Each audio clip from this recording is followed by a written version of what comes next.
Welcome back to another episode of the Easy Button Real Estate Podcast with myself, Cole Ruud-Johnson, and Mr. Tucker Merrihew down in Naples. So, Tucker, I know that you got the whole new, I guess, small world war that's came to your doorstep. What's going on there? Yeah, we definitely have.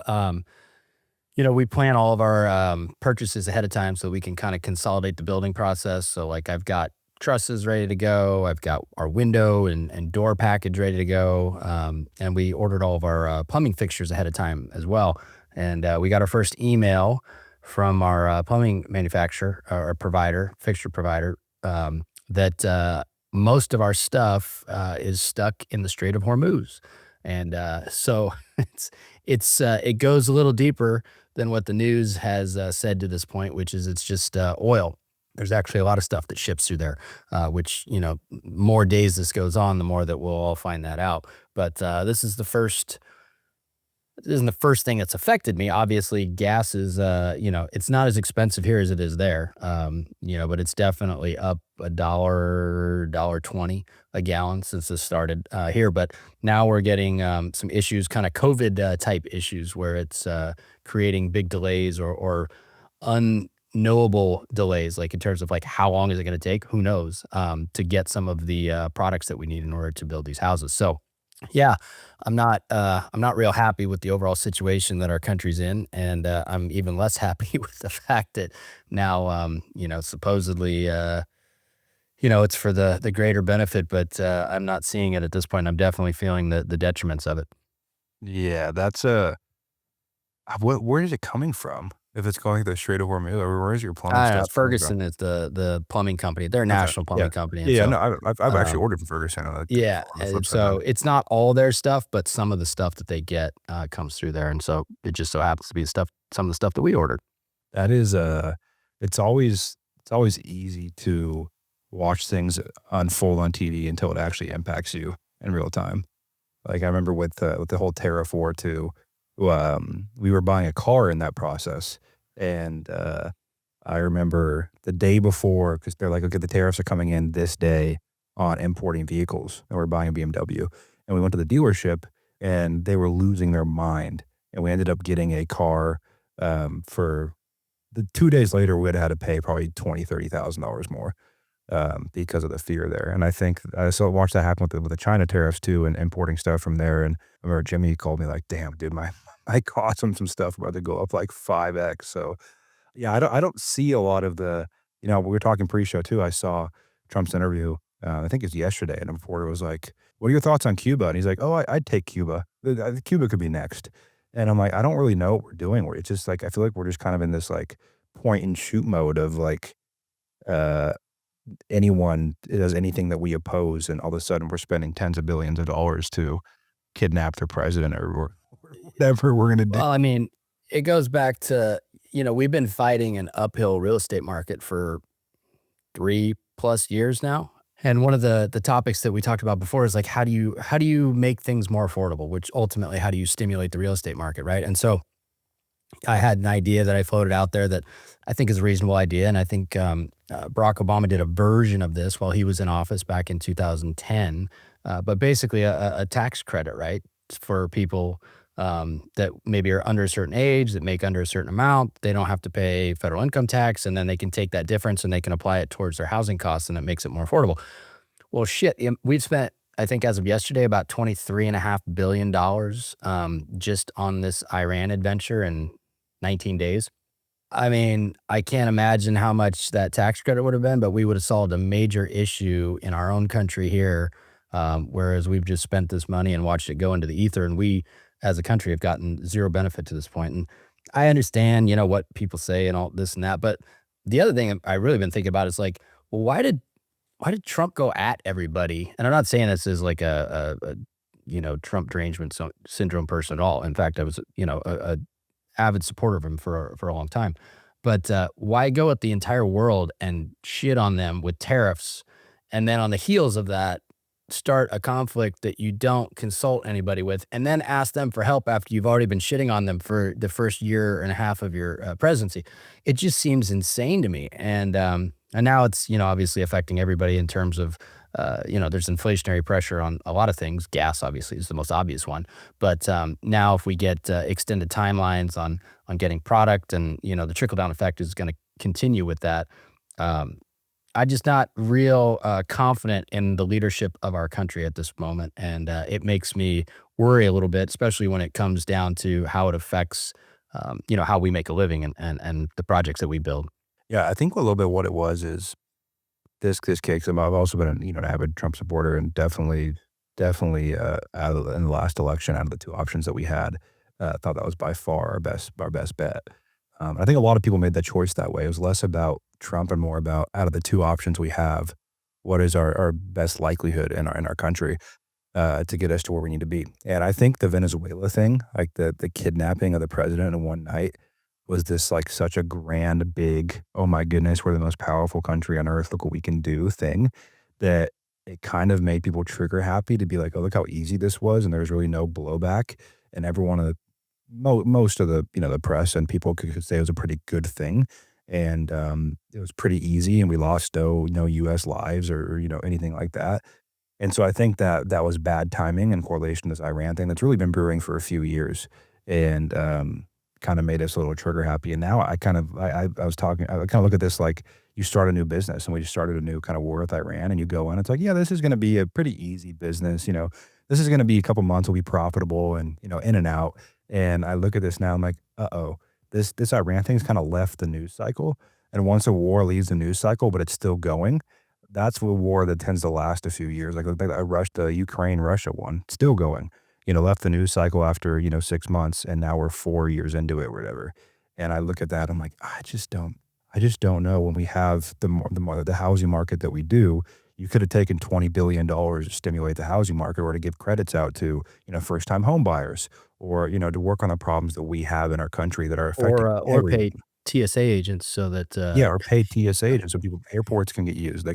It's that's the thing right now where I'm like, it's not leaning towards our country or the struggling. And the one thing I would say during COVID, they helped a lot of small companies. They spent a lot of money to help small companies survive, and I think there's benefit to that. And what would a $20 billion stimulus for small businesses have done in terms of being able to hire and stimulate the economy and everything? So, yeah, it's weird. I think I kinda look at it as a version of a business, and in a business, when things aren't going well, it's not the time to scale. I mean, we just went through a period of that where, like, we gotta clean shit up internally before we try to scale again, and I think right now they're trying to scale externally outside of our borders when internally we don't have the foundation we should have. So, definitely interesting, and it sucks that it's impacting you in real time.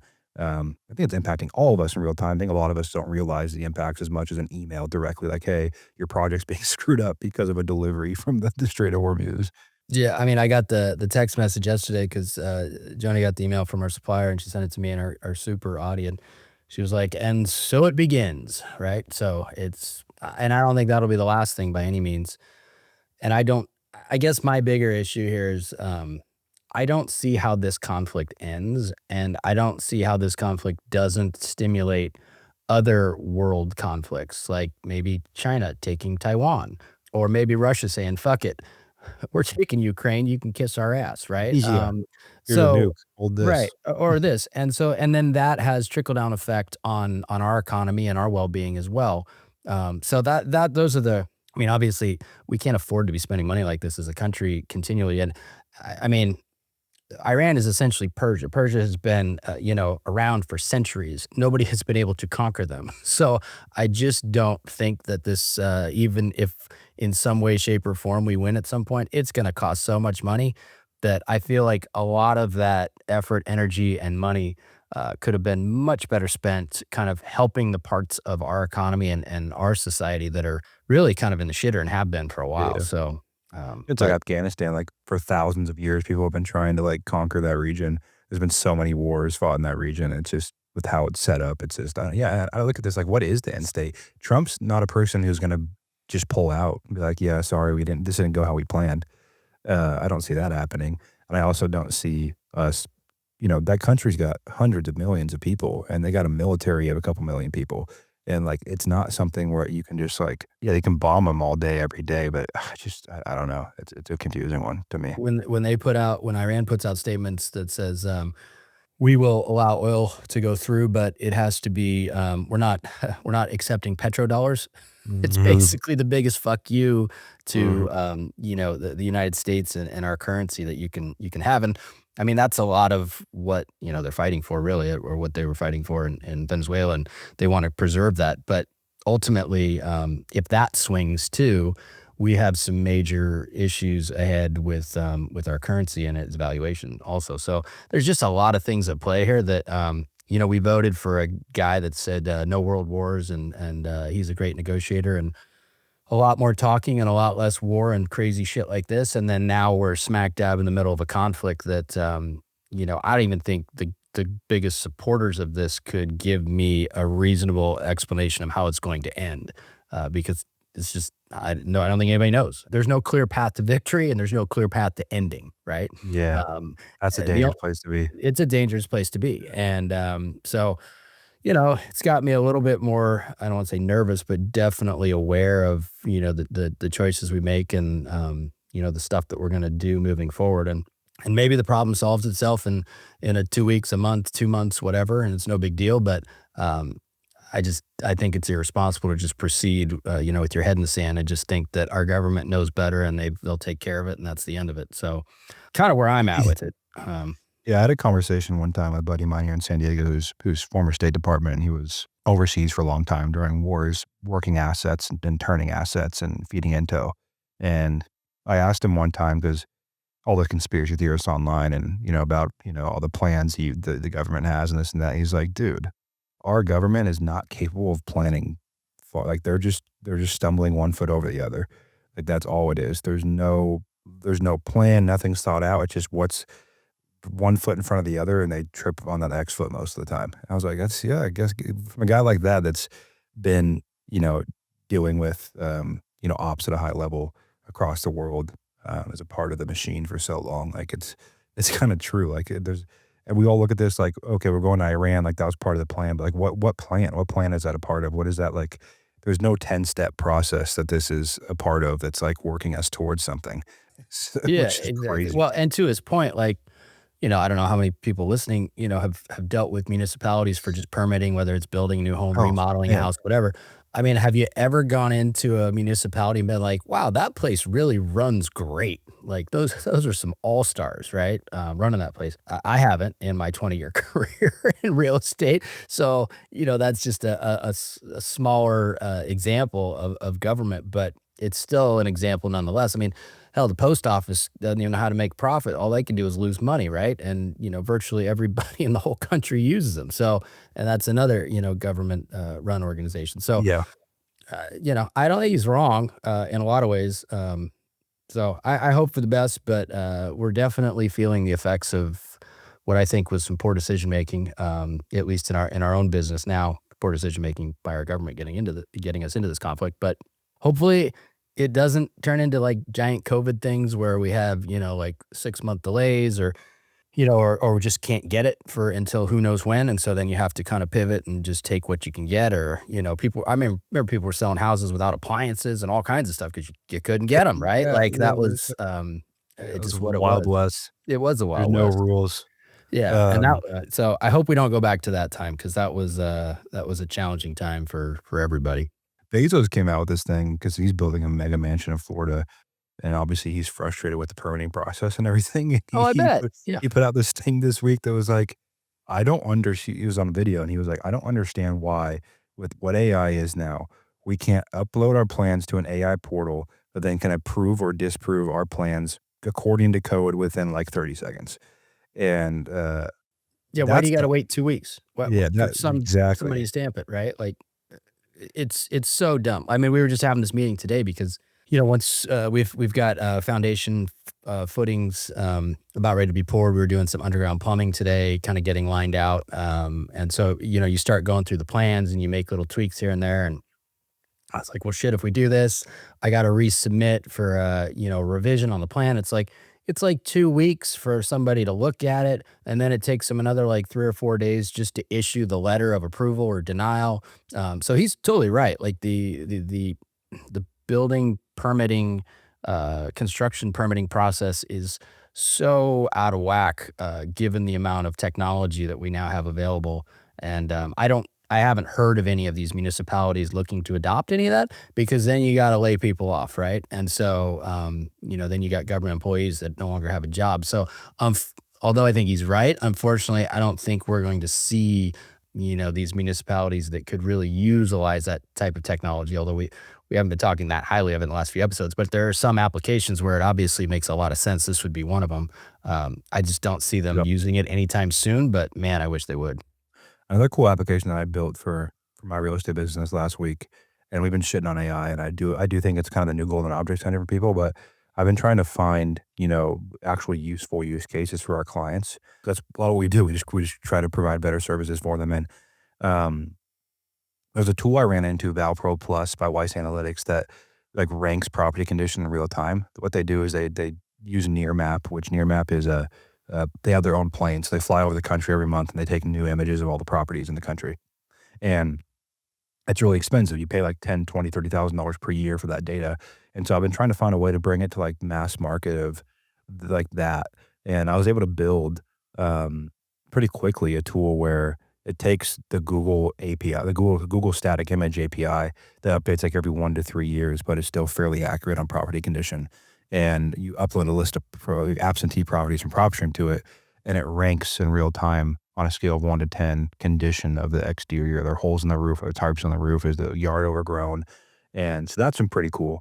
And I think everyone, I put out on Twitter, if you guys don't go to, you can go on my Twitter and see exactly how to set it up because I put it out there. Takes an hour or two. So I think there's some cool stuff on that side uh, that can help people get in front of the right prospects. But so far, the only really applicable use case I've seen for is really inbound call taking. Like if you have people calling on your website all the time, property management side, it works. The problem with that is if you're running, $500 per lead pay-per-click ads, it might not be worth it to have an AI pick up the phone. You might want to pick up the phone yourself. But that's one use case I've seen people have some success with. Then you have the data piece, which I think this is a good example of that, getting in front of prospects and getting better at sorting through, homes that might actually need to sell. I think there's going to be a lot of continued development there. And then a lot of people are using it for underwriting, but I think that's also dangerous because there's a reason Open Door and all these companies that are iBuyers have failed. I think it's hard to produce models that can underwrite accurately across the country because every market, every neighborhood is so different. Like you go to pockets of Seattle and, you're not talking about tract. Arizona's easy as hell to underwriting. Everything's a tract home. But, Vegas is easy to underwrite in. But you go to Portland, you go to Seattle, and you go to parts of the country where you have a home from the 1892 next to a home from 2013, next to a home from 1945. Good luck.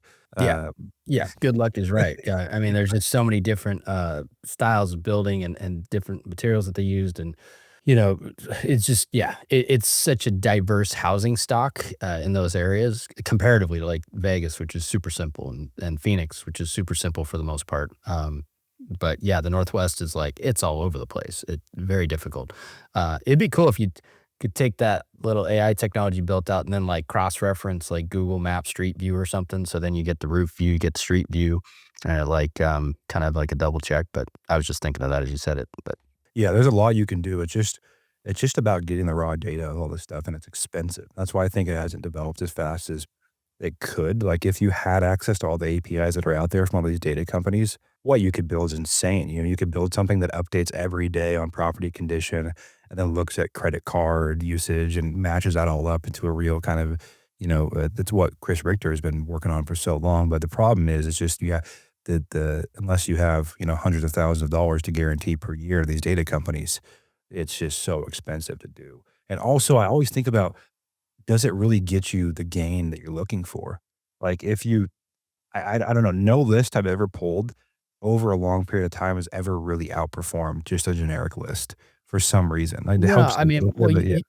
you still have to talk to people in this business, right? And you have to talk to them at the point that they actually wanna sell, and just because on paper it looks like they own a shitty house and have credit card debt and a bad credit score, that doesn't mean they wanna They'll sell. talk to That you. may mean Yeah, they're sticking yeah, around longer, right? yeah. So, you can definitely identify homes that you would wanna buy as an investor, but that doesn't necessarily equate to people wanting to sell anytime soon, most of the time.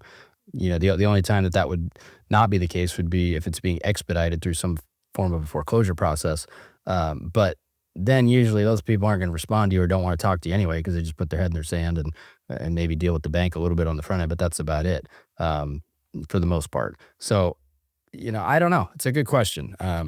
I've always just found that over time, we buy a lot of shitty houses, but it's over time, right? It's never Right. gonna be in a short sprint marketing one list type. Our most profitable projects have come off of a certain list type, but I could never say that we had a more condensed amount of more profitable projects in a short amount of time off any given list. It's always been, time has been the bigger factor there. Yeah, I definitely agree with that.